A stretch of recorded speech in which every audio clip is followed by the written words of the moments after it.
got so much motherfucking design on right now. Bring it down, bring it down, bring it down. I got 3 old guys on the block. Bitches on the line. Bring it down, bring it down, bring it down. I got 3 old guys on the block. Assalamualaikum warahmatullahi wabarakatuh.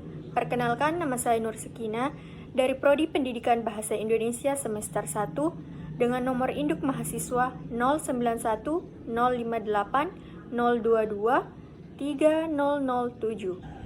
Baik, saya akan menjelaskan tentang hakikat pembelajaran dengan dosen pengampu Bapak Dr. Sam Hermansyah. Adapun poin-poin yang saya akan jelaskan tentang materi hakikat pembelajaran, yang pertama adalah definisi pembelajaran. Apa yang dimaksud dengan definisi pembelajaran? Apa yang dimaksud dengan pembelajaran? Baik, saya akan jelaskan. Pembelajaran merupakan proses perubahan atas hasil pembelajaran yang mencakup segala aspek kehidupan untuk mencapai suatu tujuan tertentu. Jadi, pembelajaran atau dalam bahasa Inggris biasa diucapkan dengan learning, merupakan kata yang berasal dari to learn atau belajar. Susanto Ahmad menurutnya, pembelajaran merupakan perpaduan dari dua aktivitas, yaitu belajar dan mengajar. Aktivitas belajar secara metodologis cenderung lebih dominan pada peserta didik. Namun, sementara mengajar secara instruksional dilakukan oleh guru. Jadi, istilah pembelajaran adalah ringkasan dari kata belajar dan mengajar. Dengan kata lain, pembelajaran adalah penyederhanaan dari kata belajar dan mengajar. Proses belajar atau kegiatan belajar mengajarkan secara psikologis. Pengertian pembelajaran ialah suatu proses yang dilakukan oleh individu untuk memperoleh suatu perubahan perilaku secara menyeluruh sebagai hasil dari interaksi individu itu dengan lingkungannya. Selanjutnya, poin ketiga yang akan saya jelaskan tentang materi hakikat pembelajaran, yaitu hasil pembelajaran. Apa saja hasil-hasil pembelajaran? Hasil pembelajaran berdasarkan pada pembahasan sebelumnya, pembelajaran menekankan pada suatu perubahan. Ketika tercipta perubahan, maka dapat diketahui bahwa ada hasil dari pembelajaran yang sudah dilaksanakan. Jadi, Bloom ini merupakan salah satu ahli yang mengkaji hasil pembelajaran dalam dunia pendidikan, dan konsep yang dikemukakan oleh Bloom bernama taksonomi Bloom. Taksonomi Bloom ini membagi tujuan pendidikan ke dalam 3 domain, yaitu sebagai berikut.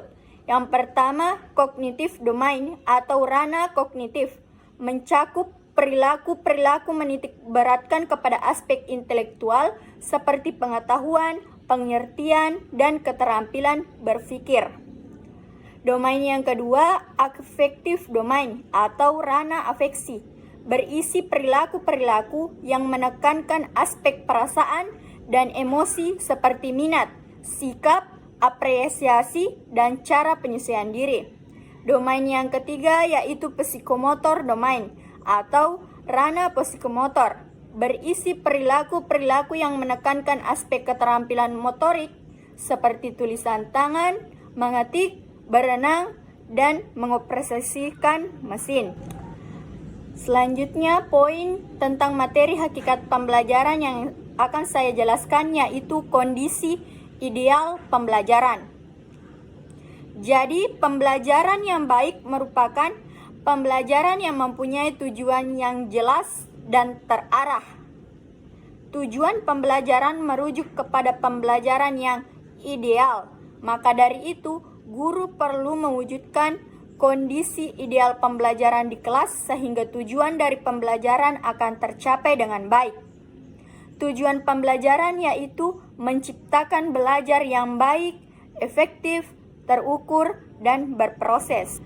Poin yang terakhir tentang materi hakikat pembelajaran adalah jenis-jenis pembelajaran. Jadi, melanjutkan pembahasan sebelumnya, pembelajaran dalam kehidupan sehari-hari banyak sekali jenisnya, tergantung sesuai dengan kebutuhan. Dilihat dari aspek pembelajaran yang dicapai, dapat dibedakan menjadi beberapa macam, yaitu 1. Pembelajaran keterampilan, 2. Pembelajaran sikap, 3. Pembelajaran pengetahuan, dan sebagainya. Sedangkan Gagne membagi pembelajaran menjadi beberapa kategori dari tingkat yang sederhana hingga ke tingkat yang rumit, yaitu pembelajaran melalui isyarat, kedua pembelajaran rangsangan tindak balas, ketiga pembelajaran melalui perantaian, 4 pembelajaran melalui perkaitan verbal, 5 pembelajaran dengan membedakan, 6 pembelajaran konsep, 7 pembelajaran menurut aturan, yang terakhir pembelajaran melalui penyelesaian masalah. Demikian penyampaian materi di video kali ini. Semoga apa yang saya sampaikan dapat bermanfaat serta dapat menambah pengetahuan kita semua. Jika ada kekurangan mohon dimaafkan dan mohon maaf jika ada kesalahan kata, terutama untuk dosen pengampu saya dan teman-teman yang menyaksikan video ini, karena sesungguhnya kesempurnaan hanyalah milik Allah Subhanahu wa Ta'ala saja. Terima kasih atas perhatiannya. Billahi fi sabilil haq fastabiqul khairat. Wassalamualaikum warahmatullahi wabarakatuh.